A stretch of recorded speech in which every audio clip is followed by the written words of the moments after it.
នៅឡើយទេនៅមហារានីនៃរាជពុត្តនាដែលបានទទួលទានរៀងជាមួយនឹងព្រះអង្គនិងអ្នកមីនាងនៅឋានឯកអគ្គរដ្ឋទូតបារាំងសេសនាក្រុងញូដេលីក្នុងឆ្នាំ1965ពេលនោះព្រះអង្គម្ចាស់និងអ្នកមីនាងបានធ្វើអមន្តនាចំពោះខ្ញុំនិងស្វាមីខ្ញុំឲ្យទៅទស្សនារាជាណាចក្រខ្មែរនិងប្រាសាទអង្គរដែលជានិមិត្តរូបនៃភាតនភាពផ្នែកអរិយធម៌រវាងប្រទេសជាតិយើងទាំងពីរខ្ញុំសូមព្រះអង្គប្រទានសូមអ្នកមីនាងអភ័យទោសដែលពុំបានបំពេញកិច្ចចំពោះការអញ្ជើញអសប្បុរសនោះក្នុងរយៈវេលា3ឆ្នាំមុននេះព្រោះស្វាមីខ្ញុំលោកប្រឈួនដោយជ្រាបពៀតហើយក៏បានសោយទីវង្គតក្នុងឆ្នាំនោះទៅឥឡូវដែលកូនប្រុសខ្ញុំបានចប់នៅការរៀនសូត្រហើយអាចនឹងគ្រប់គ្រងពេញលក្ខណៈនៅបេតិកភណ្ឌនៃគ្រួសារ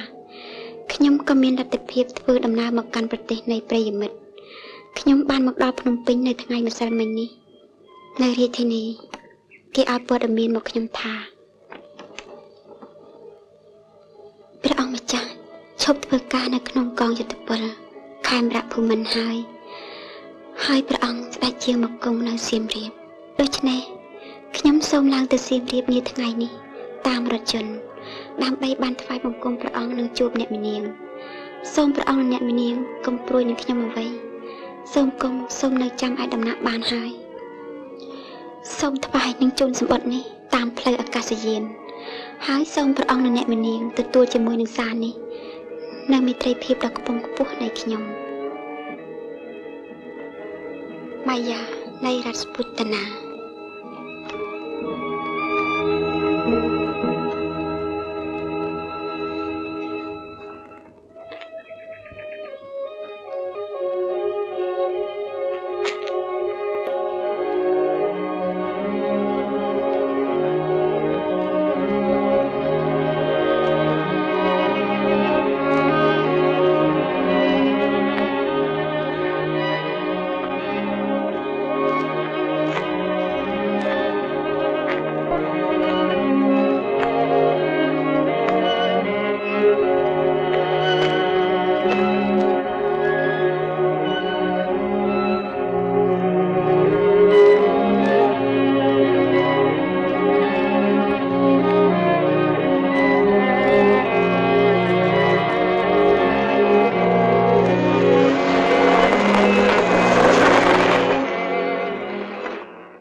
សូមមហារានី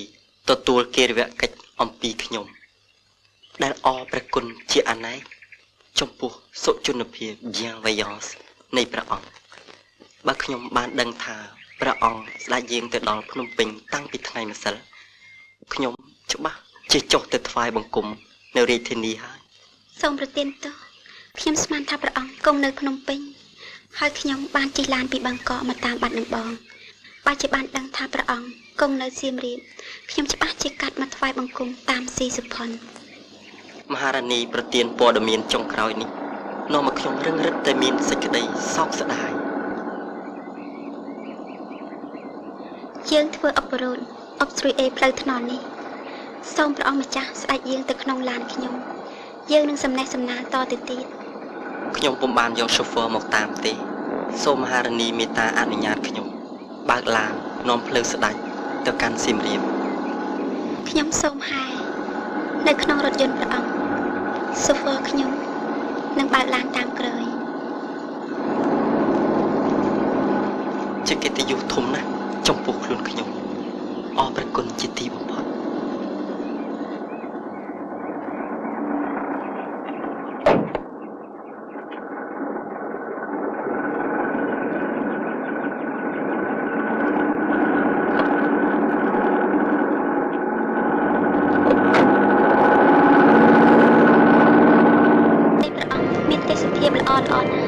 ហើយសម្បូរទៅដោយប្រាសាទបុរាណទៀតផង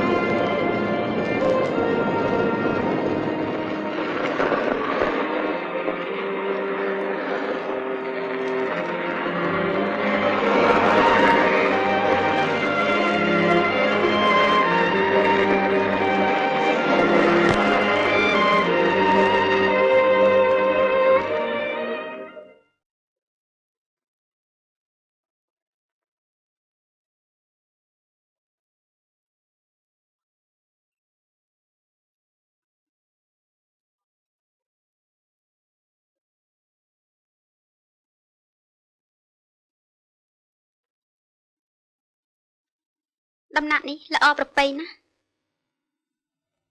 ផ្ទះនេះជាសំណង់ទំនើបពុំមានតម្លៃផ្នែកសិល្បៈនិងប្រវត្តិសាស្ត្រដោយប្រាសាទនៃមហារាជរដ្ឋពូតនាទេ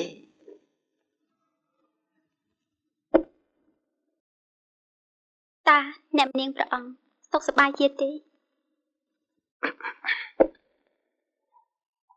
សូមមហារានីប្រទានទោសនាគ្រីនិងខ្ញុំទើបនឹងសម្រេចថាត្រូវផ្ដាច់សមៈសង្វាសរវាងគ្នានឹងគ្នា សូមប្រទានទោស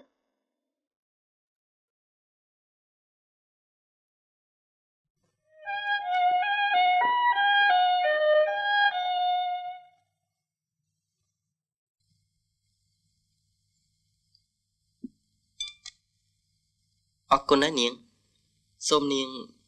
ថ្វាយបង្គំមហារានីនៃរដ្ឋពូតនា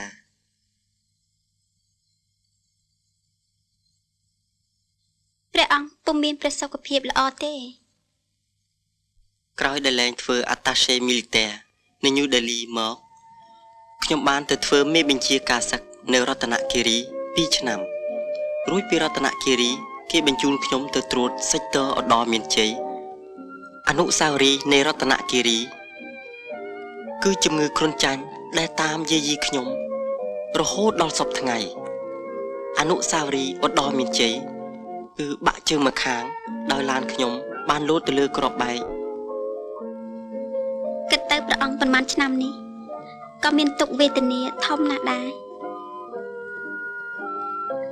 Monseigneur et son Altesse la Maharani sont servis.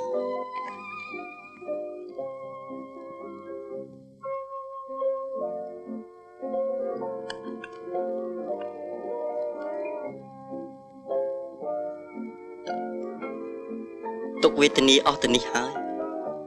ដែលជាបុព្វហេតុបណ្ដាលឲ្យខ្ញុំលាចាកចេញពីកងទ័ពជាតិដោយសុំគេចូលកាន់និវត្តន៍ចំពោះការបម្រើប្រទេសជាតិហើយជាពិសេសការស្លាប់រស់ខ្ញុំពុំរញរាទេតែខ្ញុំយល់ថាខ្ញុំមានករណីយកិច្ចឲ្យកន្លែងទៅ officier ក្មេងៗគេមានផ្លូវឡើងមកកាន់តំណែងនៃពួកយើងចាស់ចាស់ ម្យ៉ាងទៀតសភាពទុនខ្សោយរបស់ខ្ញុំដែលខូចជើងមួយហើយច្រើនតែមាន crise de paludisme ផងទៀតនាំឲ្យខ្ញុំបំពេញពលិកម្មជូនជាតិជាទាហានពុំមានប្រសិទ្ធភាពទេ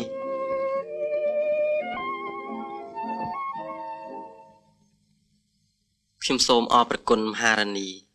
ដែលព្រះមេត្តាព្រមគង់នៅក្នុងគេហដ្ឋាននៃខ្ញុំទោះបីខ្ញុំអស់មានភរិយាហើយក្តី តាមការពិតខ្ញុំជាមនុស្សចូលទៅក្នុងសន្ធិប្រកាសនៃជីវភាព crépuscule de la vie ទៅហើយដូច្នេះ difference d'âge នៃយើងជាឧបសគ្គមិនឲ្យមតិមហាជនគេចចាមអារាមបានឡើយ ខ្ញុំក៏ពុំមែនក្មេងទេគឺចាស់ហើយដែរព្រោះមានកូនកំឡោះពេញនីតិភាពទៅហើយ ក្សត្រីមានរាជបុត្រពីរកុមារណា ខ្ញុំអរព្រគុណព្រះអង្គដែលប្រទាននាងសុភាពឲ្យមកកំដរខ្ញុំ សុភាពគេជាកូនចៅអ្នកសៀមរាបគឺខ្មែរអង្គរសុទ្ធសាធនាងនេះច្បាស់ជាបានសប្បាយនឹងបំរើក្សត្រីដោយនៅទ្រាំជំងឺខ្ញុំយូរខែហើយគួរឲ្យគ្នាអបសុកណាស់ឥឡូវបានមហារានីយើងមកហាក់ដូចជាមានពន្លឺព្រះអាទិត្យចូលមកក្នុងរូងថ្មដងងងឹត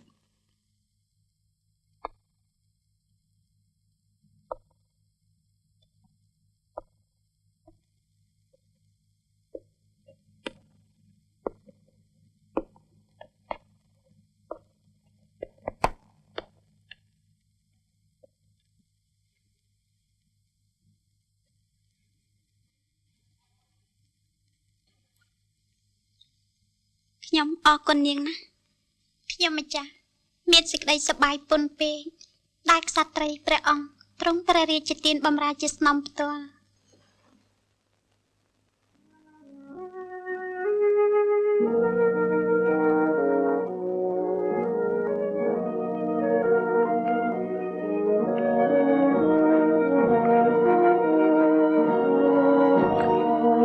ម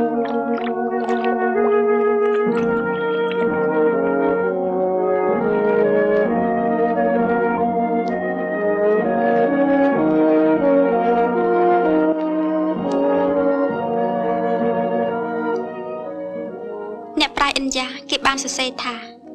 ប្រាសាទនិងវិហាររបស់ខ្មែរសុទ្ធសឹងជាសមិទ្ធិចម្លងពីប្រាសាទនិងវិហារក្លឹងគឺពុំមានសភាពខុសប្លែកអំពីវិមានសេឡាឬរ៉ាណានៃប្រទេសឥណ្ឌាទេតាមដែលខ្ញុំបានសង្កេតមើលប្រមាណថ្ងៃនេះហើយឃើញថាពិតមែនតែអរិយធម៌របស់ខ្មែរបានក្រេបជញ្ជក់នៅរសជាតិនៃអរិយធម៌ឥណ្ឌាក៏ប៉ុន្តែខ្មែរចេះបង្កើតនៅទ្រង់ទ្រាយនិងក្បាច់ក្បូរដែលមានលក្ខណៈ original ណា Luc Bernard Grolier, conservateur d'Angkor, គាត់បានសរសេរអត្ថបទដូចតទៅនេះដោយមានចំណងជើងថា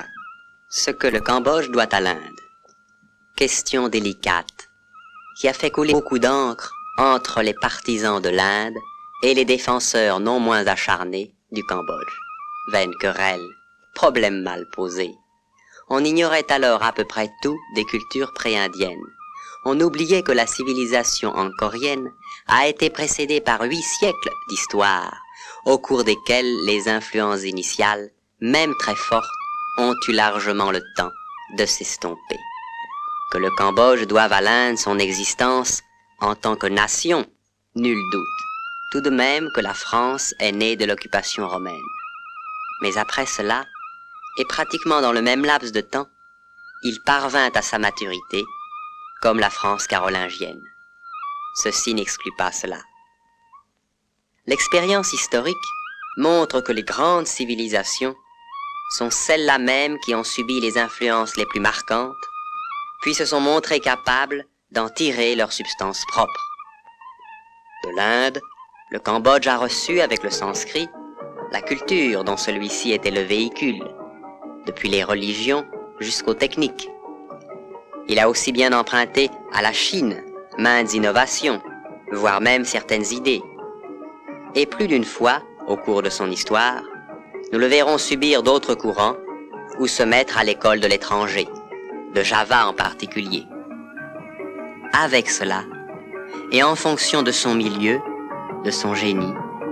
il développa une personnalité par bien des côtés unique.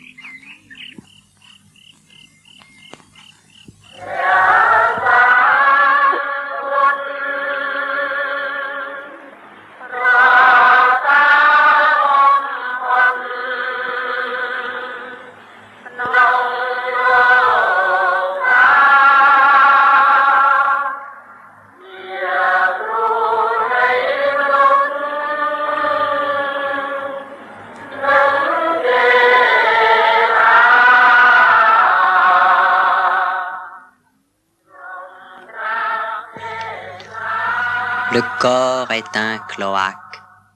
le réceptacle de toutes les impuretés. Celui qui sait considère la vie comme la lumière vacillante d'une petite lampe agitée par un vent violent et ne fait rien de ce qui ne doit pas être fait. Les sages doivent se hâter de sauver le trésor de la loi hors du corps en perdition, comme si celui-ci était une demeure en feu ou un navire coulant dans l'océan. S'élevant au-dessus de l'ignorance des mondes comme au-dessus des ténèbres de la saison pluvieuse, la loi du Bouddha brille comme la lune dans un ciel d'automne sur un monde purifié par ses soins. Ceux qui même en pensée écoutent sa voix qui purifie parce qu'elle enseigne le temps auquel doivent être accomplis les actes, ceux-là ont le bonheur d'aller au ciel. Celui qui ne s'efforce pas d'atteindre la délivrance céleste, celui-là est comme une hache qui va couper un jeune tronc. នេះជាពាក្យប្រែមកជាភាសាបារាំងដោយលោក Grolier អំពីសីលាចារឹក ដែលមាននៅចិត្តយើងនេះការនិទានដ៏អស្ចារ្យនេះផ្ដល់ដោយពាក្យចំនួនយ៉ាងតិចនៅខ្លឹមសារទូលំទូលាយជាអតិបរមានៃព្រះពុទ្ធសាសនា Il souffrait des maladies de ses sujets plus que des siennes, car c'est la douleur publique qui fait la douleur des rois et non leur propre douleur.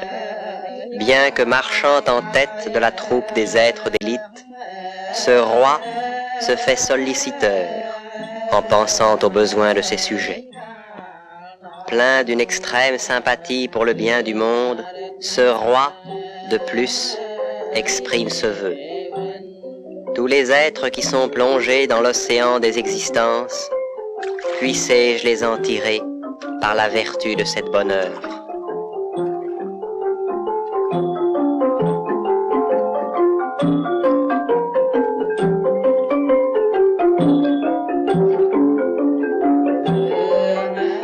Bernard Grolier, Ban Sasetha, Jayavarman VII est la plus fascinante personnalité de l'histoire khmer qui l'a marqué d'une empreinte ineffaçable.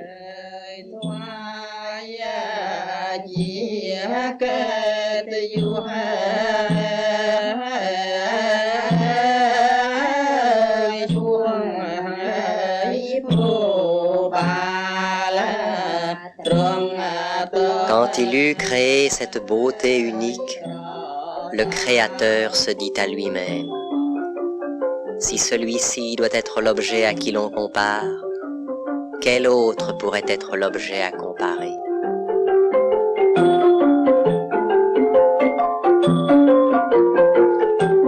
Rien ne saurait être comparé à sa beauté, quand bien même elle aurait subi quelque atteinte, car même enveloppée par l'éclipse, la lune conserve les traits aimables de son visage.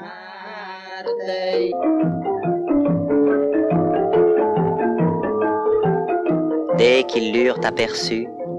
les jeunes hommes dirent « Vous pouvez vous fermer mes yeux, car cet être charmant ne sortira plus un instant de ma pensée. » Sa taille svelte, gracieuse, brillante, qui parfume les orients de la senteur des plus précieuses essences, que décore de belles et somptueuses parures, l'emporte par son éclat sur toute la beauté du Dieu aux flèches fleuries, le Dieu de l'amour, et réjouit la terre comme le croissant de la lune naissante. Attiré par la fleur de sa gloire, sur le fruit de la beauté du manguier de son corps, l'abeille de l'œil des hommes ne pouvait plus s'en détacher.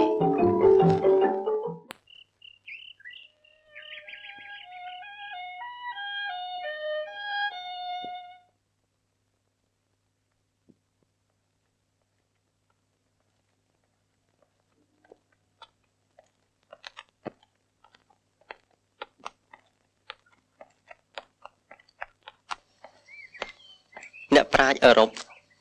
គេអះអាងថាសមិទ្ធិដ៏សម្បើមទាំងឡាយពុំអាចកើតបានតែដោយសារបច្ចេកទេសទេគឺត្រូវមានសទ្ធានិងស្នេហាជាមូលដ្ឋានផងដែរទើបផុសឡើងកើតការនេះពិតណាស់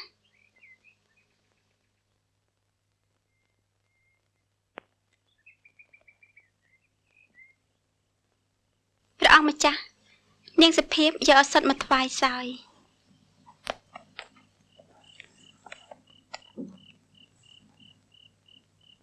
សូមនាងអត់ទោសខ្ញុំជាមនុស្សភ្លេចភ្លាំងច្រើនណាស់ជាពិសេសចំពោះការទទួលទានថ្នាំសង្កូវមនុស្សនឹងថ្នាំសង្កូវរមែងតែខ្វះមិត្តភាពរវាងគ្នានឹងគ្នា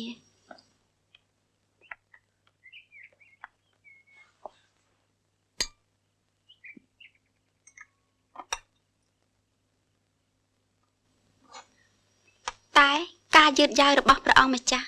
ជាទោសកំហុសរបស់ខ្ញុំទេនាងព្រោះខ្ញុំបានសូមព្រះអង្គទ្រង់ពន្យល់អំពីអរិយធម៌នៃអង្គរខ្ញុំម្ចាស់សូមព្រះក្សត្រីទ្រង់ប្រទានទោស ដោយពុំគួរហ៊ានមកគាល់នៅក្នុងទីនេះតែលោកជំទាវនៃឯកឧត្តម Ambassador ប្រទេសឥណ្ឌាប្រចាំរាជាណាចក្រថៃឡង់បានទេលេហ្វូនពីក្រុងតូទែលសៀមរាបមកព្រះដំណាក់ដើម្បីសាកសួរថាតើមហារានីទ្រង់ប្រទានគាត់បានទេអស្ចារ្យណាស់មិត្តខ្ញុំគេមកពីបង្កកដោយគ្មានប្រាប់ខ្ញុំឲ្យបានដឹងជាមុនសោះ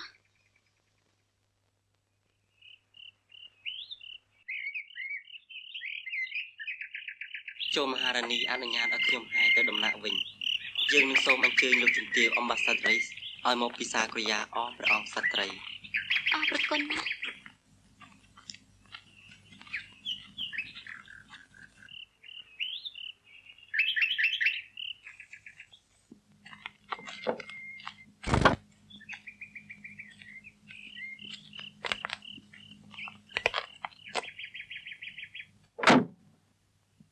Mademoiselle Sophie អញ្ជើញមកក្នុងទីនាងនេះបានឬទេខ្ញុំម្ចាស់អរព្រះគុណជាទីបំផុតតែខ្ញុំម្ចាស់មានឡានផ្ទាល់ខ្លួននៃខ្ញុំម្ចាស់ហើយ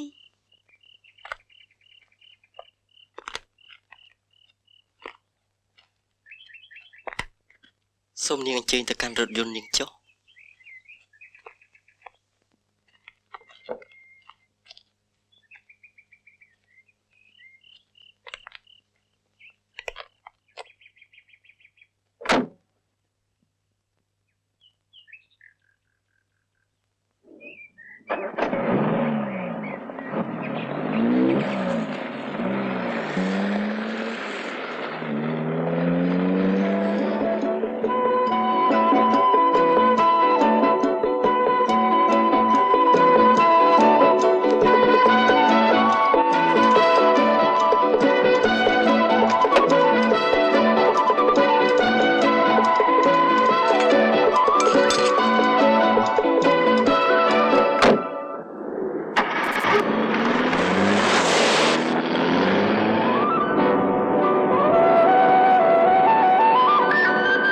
ខ្ញុំមានភ័ព្វសំណាងណាស់ដែលបាននាងសុភាពជាដើមព្រះកុំបញ្ញី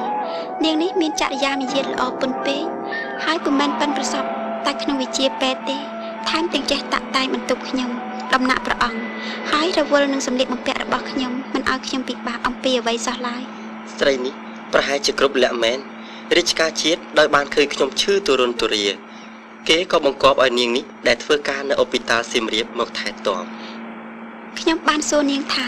ហេតុអ្វីក៏បំប្រមមានស្វាមីនាងនេះឆ្លើយថាស្នេហាតែវិជាពេទ្យនិងការជួយសង្គ្រោះមនុស្សមានរោគាព្យាធិការនេះដូចជាពិតណាស់ព្រោះមានសាស្ត្រាចារ្យក្មេងស្រស់គេចូលដណ្ដឹងពីខែមុននាងមិនព្រមទទួលពាក្យគេទេរីឯឪពុកម្ដាយនាងដែលជាអ្នកស្រែចម្ការគាត់ចង់ឲ្យនាងបានជាគូស្រករនឹងបងជីដូនមួយរបស់នាងគឺក្មួយបង្ការរបស់គាត់ដែលជាកសិករដែរខ្ញុំបានចង់ដៃ participation នៅត្រាក់ទ័រមួយឲ្យកសិករនោះតែនាងពុំព្រមធ្វើជាភរិយាគេទេ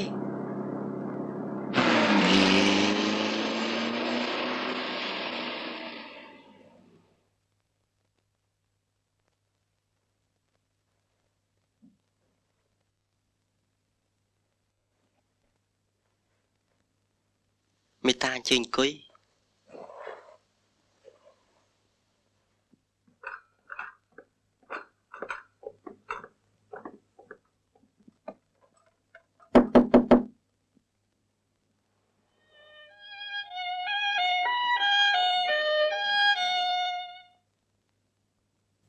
ខ្ញុំម្ចាស់អរប្រគុណទ្រង់ជាអាណែកដែលប្រោសប្រទាននៅការជប់លៀង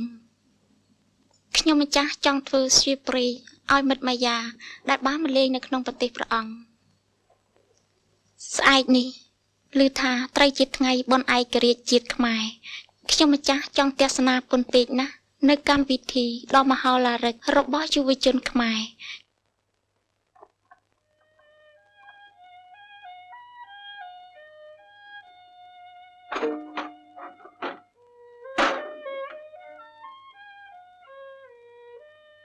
សំពូយកទៅវិញចុះខ្ញុំមិនឃ្លានទេ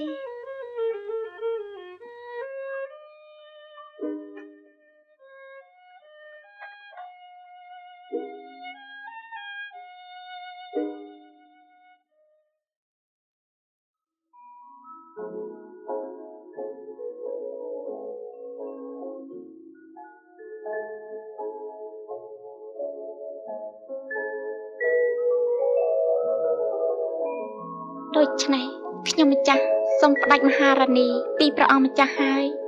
ក្នុងរយៈ3ថ្ងៃនៃបុណ្យឯករាជ្យខ្មែរនៅភ្នំពេញ ខ្ញុំសូមក្សត្រីនិងលោកជំទាវអភ័យទោសដែលពុំអាចហែនឹងជូនទៅភ្នំពេញព្រោះខ្ញុំដើរចុះឡើងដោយពិបាកណាស់ព្រមទាំងមានគ្រីស de paludisme ជាញឹកញាប់ផង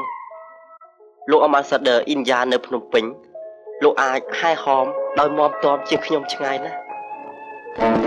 C'est au confluent de ce fleuve aux 4 visages que les Khmers d'aujourd'hui ont choisi de bâtir leur nouvelle capitale.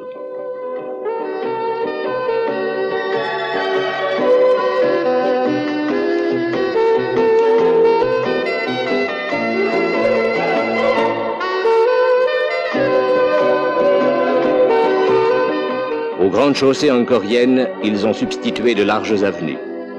Ils ont domestiqué les flots instables du fleuve. Ils ont jeté sur lui des ponts. Ils ont remblayé les terrains inondables. Ils ont comblé les marécages. Ils ont percé des boulevards.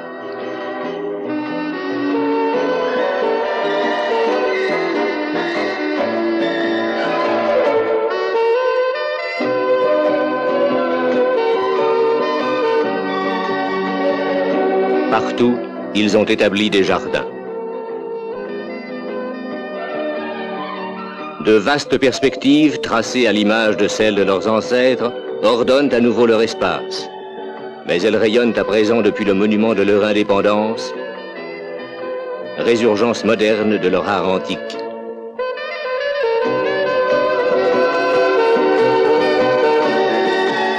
Et sur cette terre nouvelle qu'ils avaient pliée à leur volonté, ils ont édifié des temples consacrés aux nouveaux dieux du XXe siècle. L'art dramatique, l'enseignement, la danse classique. Mieux encore que le palais d'hier,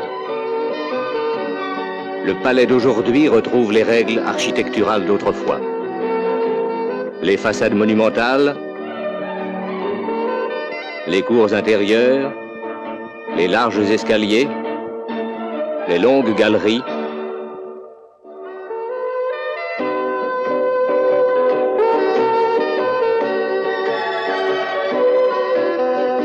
composent également le complexe sportif national où vont se dérouler les modernes Jeux du Stade.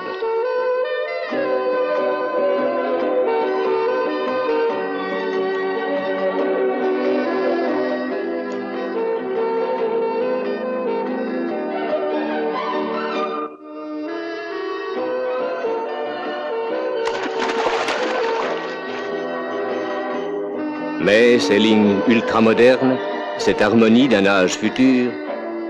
se reflètent toujours, comme les tours d'Angkor Wat, dans les eaux tranquilles d'un bassin parsemé de fleurs de lotus. Comme la longue théorie des pèlerins jadis gravissait les pentes des nouveaux temples pour en prendre possession, aujourd'hui, la foule envahit les gradins et s'approprie le stade qui vient d'être érigé pour elle.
Dignes fils et filles d'un peuple de bâtisseurs, toute cette jeunesse élève de nouveaux et éphémères édifices de muscles et de chair à la gloire du sport.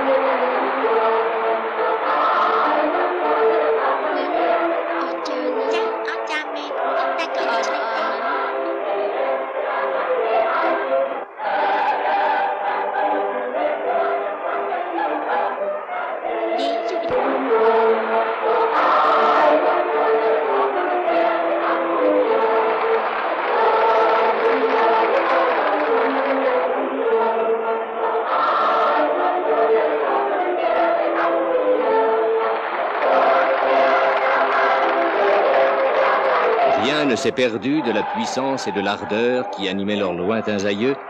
et c'est sur cette ère que se forge la personnalité du peuple khmer de demain.